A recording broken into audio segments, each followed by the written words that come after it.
Dad, চুপ শুয়োরের বাচ্চা। তোর জন্য আমার মান সম্মানিত সব চলে গেছে। ড্যাড, তুমি কিন্তু আমাকে ইনসাল্ট করে কথা বলছো।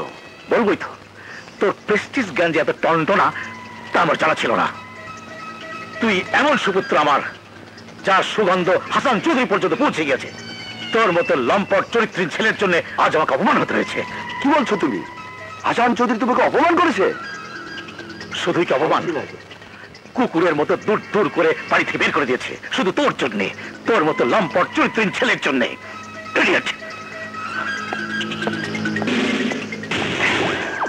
হাসান চৌধুরী, তুমি আমাকে চরিত্রহীন লম্পট বলেছো, আমার ড্যাডকে অপমান করেছো।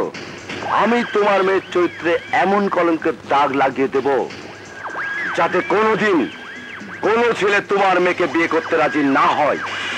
তখন বাধ্য হয়ে ইবাকে তুলে দিতে হবে আমার হাতে।